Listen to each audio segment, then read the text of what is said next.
In a dramatic turn of events, President Emmerson Mnangagwa was fired long service minister Winston Chitando, with the announcement coming while Chitando was still on official government business in Masvingo.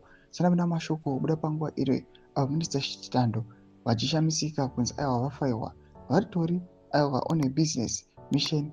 Subscribe or like on the bell kuti ivina vina muda chikwamchidze Mnangagwa 6 Mines Minister Winston Chitando is Kudata Grace elevation looms. The stunning dismissal has sent shockwaves through both political and business circles, as ZVAITWA can exclusively reveal that the move clears the path for the elevation of the fuel tycoon Kudata Gray into an influential government post. According to high-level sources, Mnangagwa was preparing to reward Tagure with a formal government role, possibly to consolidate power around his trusted business allies as internal ZANU-PF succession tensions continue to escalate. Chitando's removal was not about performance. This is about power realignment and protecting the president's interest. Tagure's rise has already begun.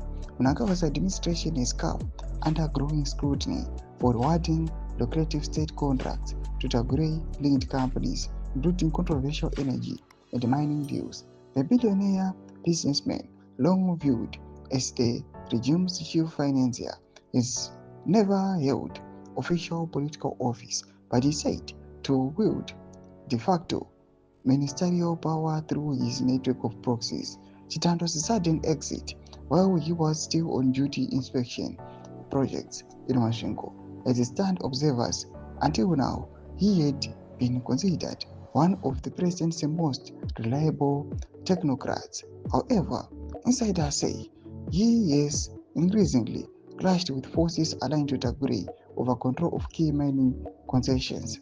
One senior official speaking on condition of anonymity described the move as the clearest sign yet that Tagure is stepping out of the shadows into full political control.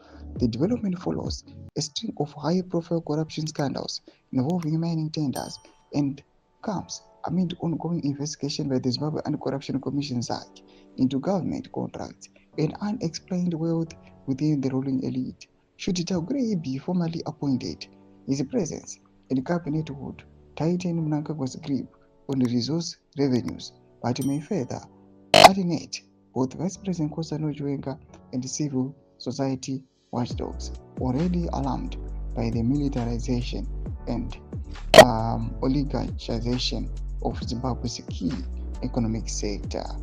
More updates to follow as the story unfolds. Do mashoko aripo pagare munyika yeZimbabwe. Kana comment section medu mbodza mafunguro enyu kuti kudipa mutsebe chiri ichi. Musangana subscribe or like, cheta on the bell icon.